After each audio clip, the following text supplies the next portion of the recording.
rutahizamu wa Rayon Sports Azizi Basani wari wagize ikibazo cy'imvune ku mukino wa Marine FC yemeje ko ameze neza kandi ko ari gukora imyitozo kuri uyu wa kabiri. Azizi Basani wagize ikibazo cy'imvune nyuma yo kugungana na Niyonkuru Hashim wa Marine FC mu minota ya nyuma y'umukino w'umunsi wa gatandatu wa Rwanda Premier League, Gikundiro yatsinzemo igitego kimwe ku busa cy'uyu rutahizamu w'umunyakameruni.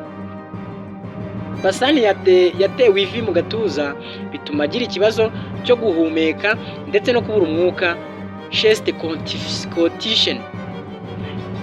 Yahise ahabwa ubutabazi bw'ibanze, ahabwa undi mwuka oxygene ndetse ajyanwa n'imbangukiragutabara mu bitaro bya Gisenyi kugira ngo yitabweho neza.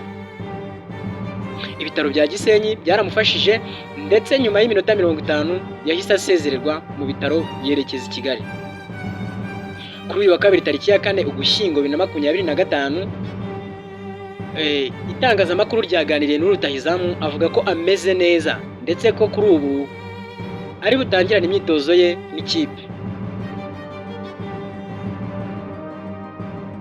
Yagize ati nahawe ubuvuzi bwihuse nyuma y'ikibazo cyo guhumeka nari nagize mu gatuza, bumeze neza kandi ndagaruka mu myitozo uyu munsi ngorane n'abandi. Azizi Basani nyuma yo gukira ikibazo cy'imvune umukino batsinzemo na Rutsiro. Azizi Basani amaze gutsinda ibitego 2 n'umupira wabyaye ikindi gitego mu mikino 3 iheruka ya shampiyona. Yemeje ko kuri derby ya Rayon Sports na APR yifuza guhesha Igikundiro tsinzi.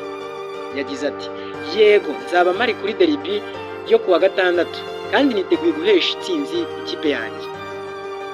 Azizi Basani w'imyaka 23 yageze muri Rayon Sports tariki ya 12 z'ukwezi kwa 8 2024, aho uyu mwaka w'imikino ushize yatsinze ibitego gusa 3 byonyine.